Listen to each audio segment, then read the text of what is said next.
안녕하세요. 책 읽어주는 로사입니다. 오늘은 한국의 세시풍속과 통과 의례에서 골라봤습니다. 오늘은 동지입니다.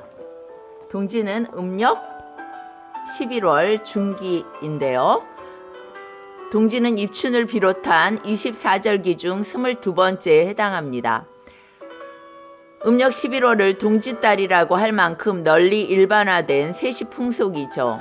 대체로 12월 22일, 23일이고 음력으로는 11월인데요. 옛날에는 동지달을 작은 설이라고 불렀을 만큼 명절로 삼았죠. 동지에는 다음과 같은 유래가 있어요. 중국 진나라에 공공이라는 사람에게 골칫덩이 아들이 있었는데 동짓날에 공공의 말썽장이 아들이 그만 죽고 말았죠. 죽은 아들이 그만 역질 귀신이 되었는데요. 역질은 천연두라는 무서운 전염병으로 지금은 예방주사 맞으면 되지만 당시에는 역질이 마을에 들면 마을 사람들 대부분 꼼짝없이 앓다가 죽어버리자 공공은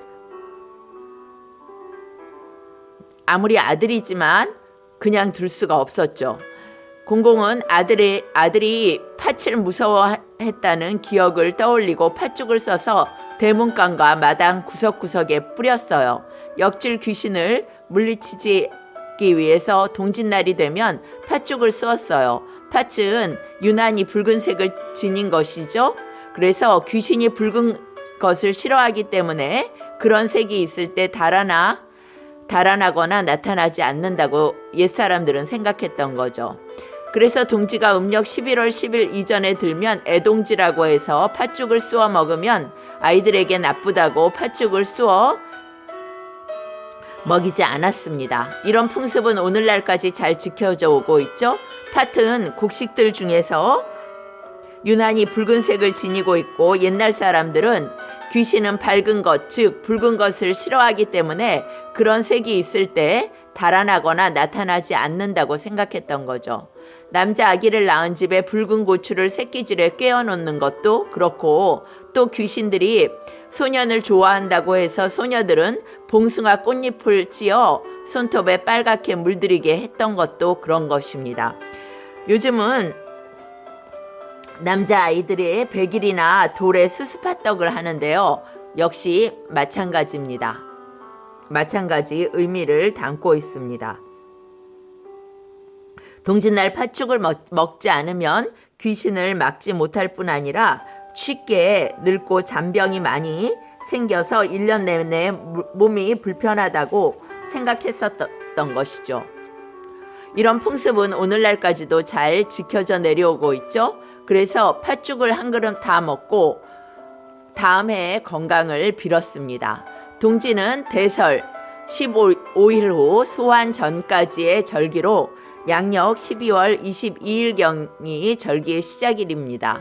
음력으로는 11월 중기이고 동지는 태양이 가장 남쪽에 이르는 남지일이고 태양의 남쪽 고도가 1년 중 제일 낮아서 밤이 가장 긴 날이었죠.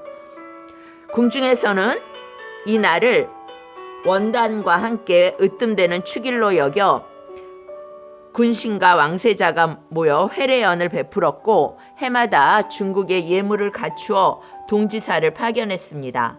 지방에 있는 관원들은 국왕에게 전문을 올려서 진화하였습니다. 민가에서는 붉은색 팥죽을 쏘아 먹고 죽 속에 찹쌀로 새알심을 만들어 넣죠. 이 새알심은 맛도 좋고 나이만큼 넣기도 하죠. 이 새알심은 꿀에 재기도 하고 시절 음식으로 삼아서 제사에 쓰이기도 했습니다. 팥죽 국물은 역귀를 쫓는다라고 해서 벽이나 문짝에 뿌리기도 하는데요. 궁중에서는 관상감에서 만들어 올린 달력을 동문지보란 어세를 찍어 모든 관원들에게 나누어 줬어요. 이 달력은 황장력, 청장력, 백력 등의 구분이 있었고 관원들은 이를 다시 친지들에게 나누어 줬죠. 이러한 풍속은 여름에 부채를 주고받는 풍속과 아울러 하선 동력이라 했습니다.